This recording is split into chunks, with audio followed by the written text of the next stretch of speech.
Hey y'all, welcome to the channel. So today I am going to actually go through my Halloween stuff, and I'm gonna give y'all a story time on my labor and delivery while I go through this stuff, show y'all what I got and find out what I have. I'm gonna just say sorry now. This is probably gonna be all over the place. I don't really remember a whole lot. I remember it, but I don't know how to explain it. It was just so much going on. And don't mind my baby. We did not get dressed. Her hair looking a mess. We did her hair. We just chilling. Usually, every single day, I get her dressed before, to start the day, whether we're going somewhere or not. But not today. So I did start going through it yesterday, but it was super late. So I'm like, I'll just go through it tomorrow. She just threw up. Life as a mom, you just wipe her up on yourself. On April 11th, I had my last doctor's appointment before, and I didn't know this at the time, but it was the last doctor's appointment that I was going to actually have before I got induced to have her, because I was scheduled to get induced on April 15th because of my high blood pressures. So the week before or earlier in the week, I don't remember what day it was, but I had an appointment. And throughout my pregnancy, I was diagnosed with gestational diabetes, and that was around 7 months. But throughout my entire pregnancy, I was having high blood pressure, so I was being monitored closely for that. I never got diagnosed with preeclampsia, but we did know I had high blood pressure. This is a little light projector or something like that. Then we got this. This is a G, and we got a B. I need to find a S for Samaya. But yeah, anyway, so earlier when I had the last appointment, before my last appointment, my doctor told me, because I had been having headaches. But a couple years ago, I was diagnosed with cluster headaches, and they mimicked those same exact headaches. So I was just thinking, honestly, the whole time I was thinking that it was coming from that, not even knowing that it was from the high blood pressure. These go in the back of the chairs. And my niece and nephew is here, y'all, so y'all probably will hear them and see them at one point, to be honest. So she told me, when you have this hang up, I broke the other one yesterday. It was a witch. What, Tinky? And I'm only using one hand because I know I have to hold her with the other. But she was saying, if you have these headaches, you need to check your blood pressure. And if your blood pressure at the top number is over the 150s, or the bottom number is over the 90s, both or either or, then you need to go into labor and delivery to be monitored. Okay, so fast forward to Thursday. This is the backdrop. I had a migraine that night. Can I help you? No, I got it. But I was having a migraine, a really bad one. I woke up, my blood pressure was 155 over 90-ish or something like that. So I was supposed to actually go in that day. But Brittany worked at 5 in the morning, and I didn't want to wake her. So I just bypassed it. Come Friday, I have my doctor's appointment. Brittany snitched on me and was like, she had a headache, but she didn't wake me up. We didn't go because, what did she say? Because she didn't want to wake me up. Why would you snitch on me? So my doctor looking at me all crazy, that's not what we discussed. So she's like, because of those headaches, what is this? This little funny thing. But because of those headaches, we're not going to push it any further. We're going to schedule your induction for Tuesday the 15th. So now I'm in a roar. I'm in a panic because I'm not really ready. I'm ready, but I'm not ready. But yeah, so she's like, Yeah, so be ready to have her eat a nice meal before your appointment, take your bedtime insulin. She's just giving me the whole rundown of what to do and all of that stuff, right? So, and she's like, I need you to promise me if you have another one of those migraines and your blood pressures are elevated, you go into labor and delivery. Now, mind y'all, my hair wasn't ready. I was finna do my hair Sunday. No, I started my hair Saturday. I was gonna do my hair Sunday. We'll finish it on Sunday. Film a video of my water breaking on Brittany, like I was gonna prank her, and do that video, and then do what was inside my hospital bag. But I didn't even get to go there. I didn't even get to finish my hair, y'all.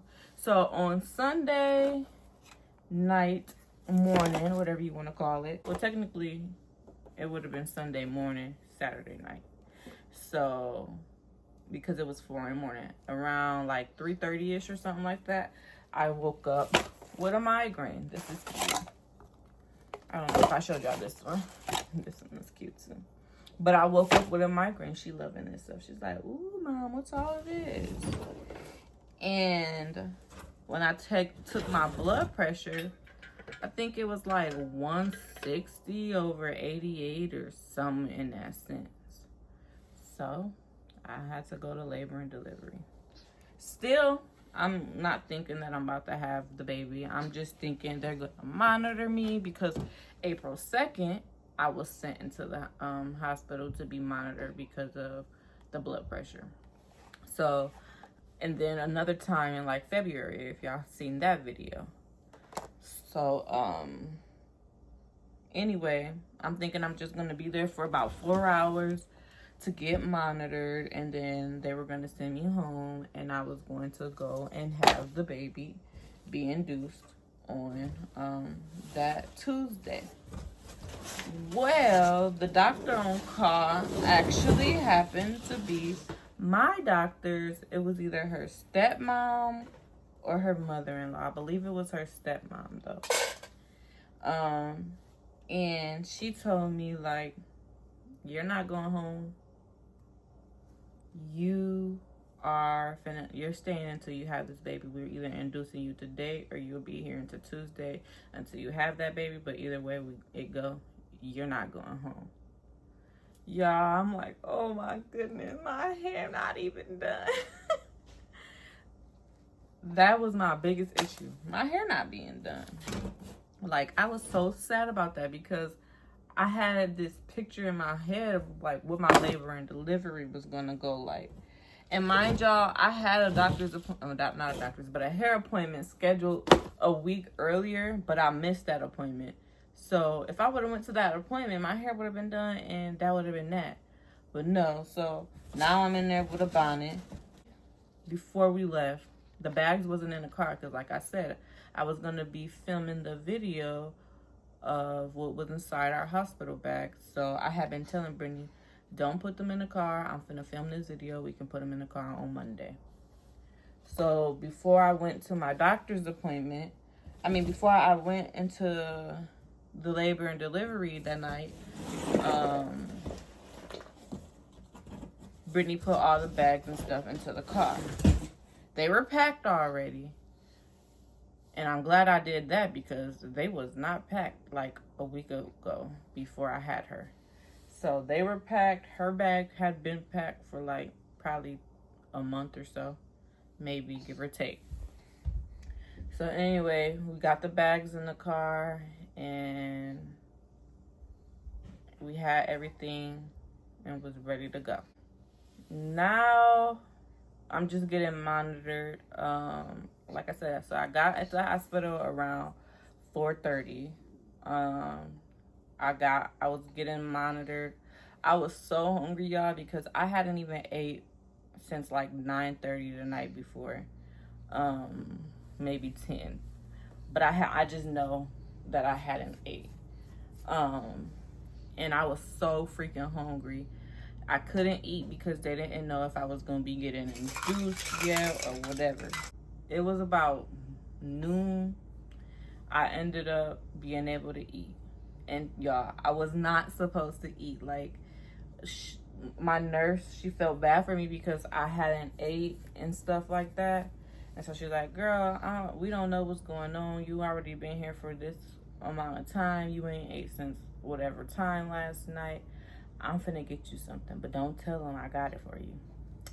Y'all, while my big mouth self, we were talking about the hospital food, I believe, and I was like, oh yeah, that omelet was good.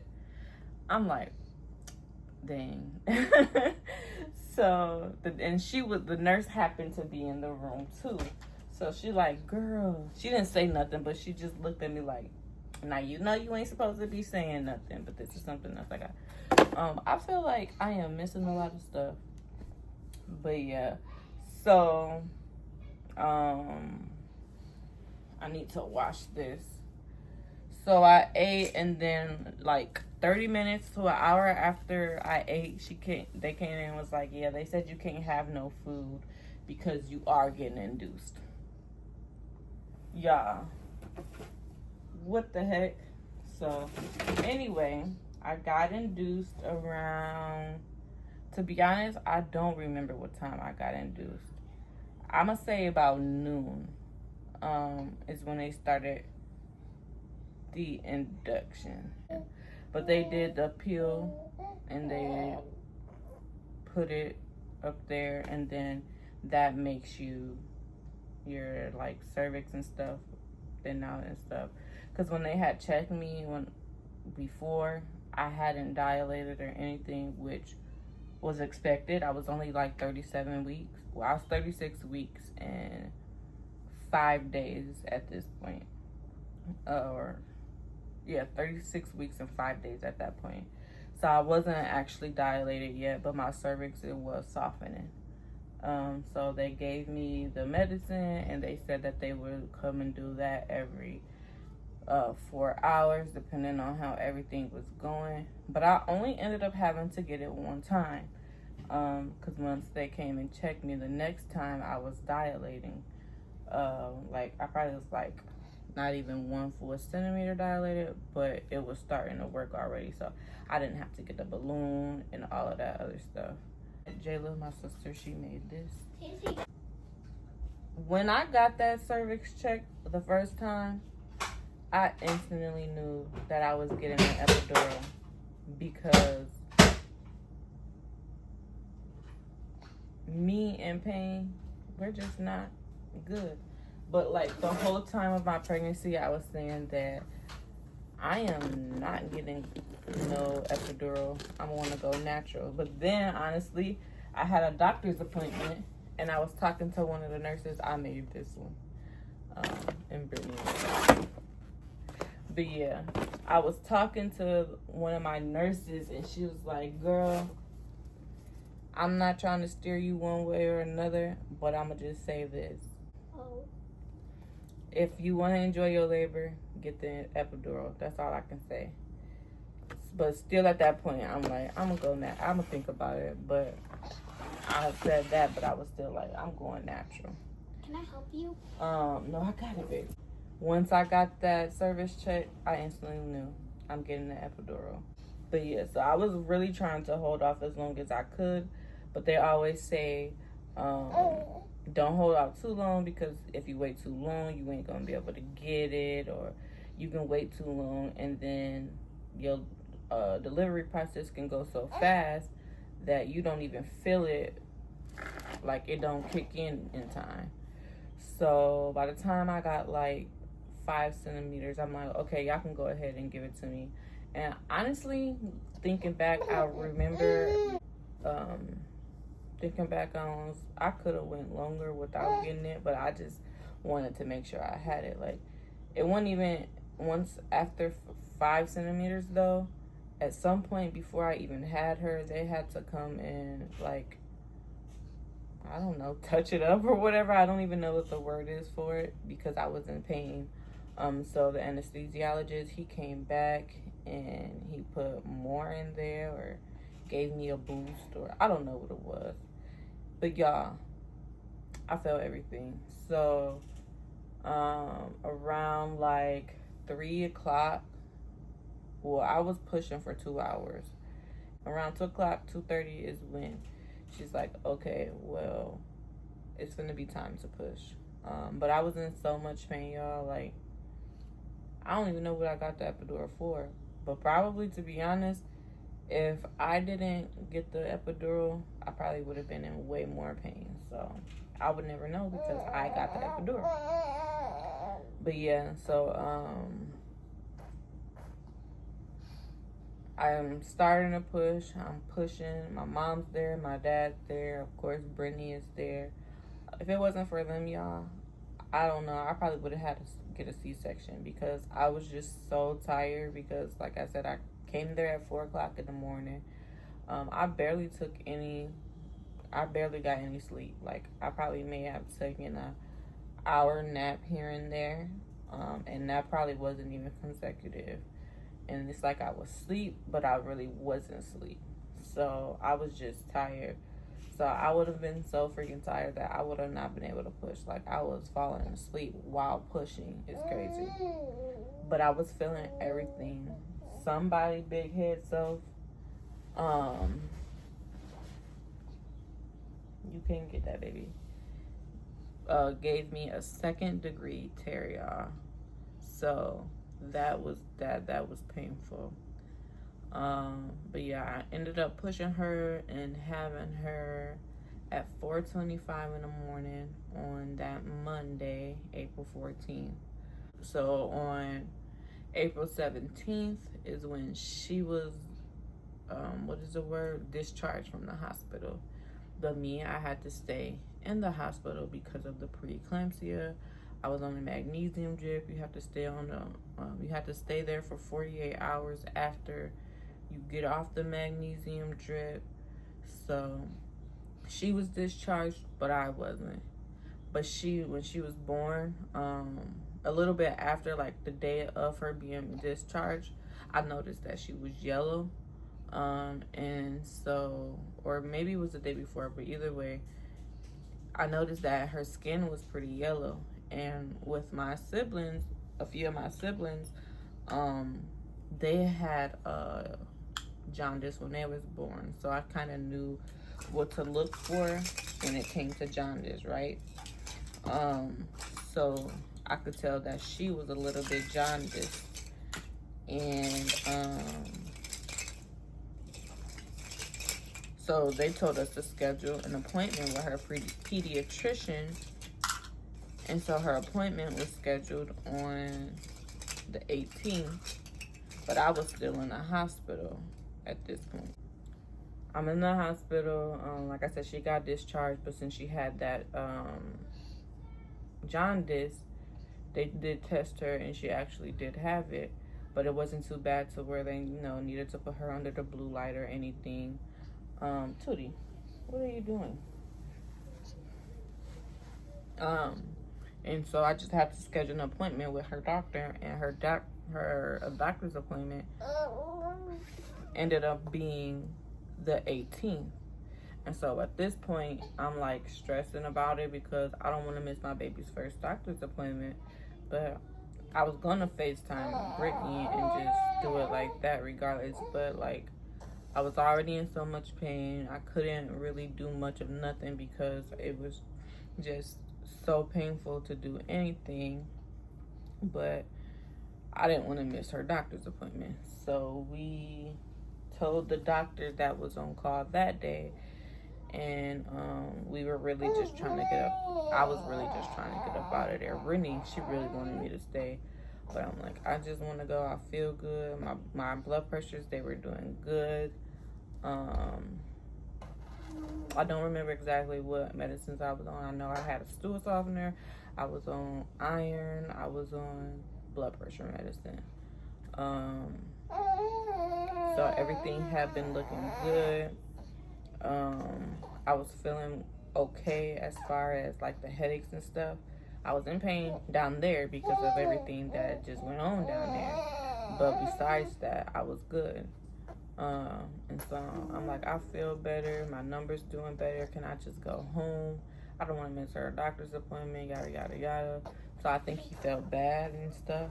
And the nurses, I was telling the nurses that too, so they was trying to push forward for me too. And so he's like, I don't see no reason to keep you. Your numbers, your last few blood pressures has been looking good, and I think you can go home or whatever. So on the 17th in the evening, I was able to go home, or maybe the afternoon, I was able to go home. What are you talking about, Tinky? You talking. So yeah, the next day we went to her doctor's appointment. From our doctor's appointment, we came home. I took a nap, and when I woke up from my nap, my feet. When I woke up from my nap, my feet, y'all, were so swollen, and like when you press down into your, when I would press down, you can see the dents. I got freaking fruit flies in here. I didn't know that I had like an avocado over there, and it was so ew. But yeah, so I checked my blood pressure, and my blood pressure was like 180 over something or something like that. So immediately we went to the hospital, and then I got admitted into the hospital again. So then I had to stay 2 more days, and then on the 21st, I was able to go home. They put me on a magnesium drip instantly when I got to the emergency room. You would think they would have me go straight to the labor and delivery because I had just had a baby, but no, I was in the emergency room for hours, uncomfortable, in pain because down there was hurting, so it really hurt for me to sit, it hurt for me to stand, it hurt for me to move, whatever. So I was just so uncomfortable. But yeah, so they put me back on the magnesium drip. So I had to stay. Like I said, you automatically got to stay for 48 hours. Okay, but put that back in there. I don't need that. Put it in the other living room.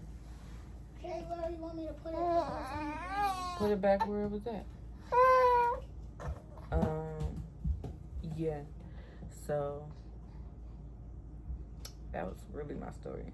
They keep interrupting me. Like I said, yeah, I'm sorry because I know this story time is all over the place. I keep losing my train of thought. We ended up having to spend Easter in the hospital.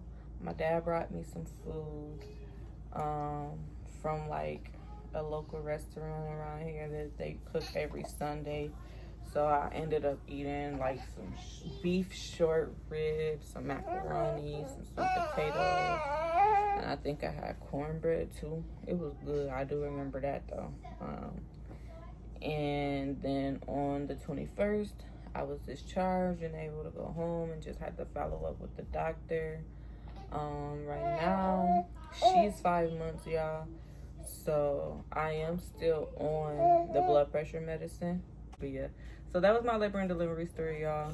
How I went and was induced and had my baby at 36 weeks and 6 days. She's now 5 months. Like I said, I am still on the blood pressure medicine. I don't know if that's gonna be a forever thing or what. Gestational diabetes, that was just that. And honestly, I have not checked it since she was born, so I could very well still be dealing with high blood pressures. But actually, y'all, this stupid fruit fly keep coming to my face. But actually, y'all, I did check my blood pressure one time before, and it was after I ate. I had ate bread and everything, and it was not super high and stuff. It was like in the like 120s or something like that. So I just assumed that it was just because of the pregnancy. But like the blood pressure medicine, I will have an appointment again in like October. I don't know if it's October, November, or December, but one of those months I would have to have a follow-up appointment with my primary care doctor. And see from there. But yeah, I'm gonna go ahead and end the video out here. If you guys have any questions that you want to know, or something I left out, or like any specific questions about the process that I went through as far as the IUI or even the labor and delivering or anything, just comment them below. If you have me on Facebook, send them to me through Facebook Messenger. I'm on Facebook, I'm on TikTok, I'm on Snapchat. So you guys can follow me on any of the platforms. I'm gonna insert them at the end of this video. But like I said, thank you guys for kisses. She loves it. Thank you guys for watching. Don't forget to like, comment, and subscribe, and turn on those post notifications so that you don't miss the next few videos. I do have some videos on the way. I've been editing, you guys, because I always say this, but I want to get back consistent on here. I was doing so good at one point in time, and now I just fell off. So I do want to get consistent with everything and give y'all more videos. So yeah, stay tuned. Make sure those post notifications are turned on so that you don't miss the next video. All right, yeah. Bye. Say bye-bye. Say bye-bye.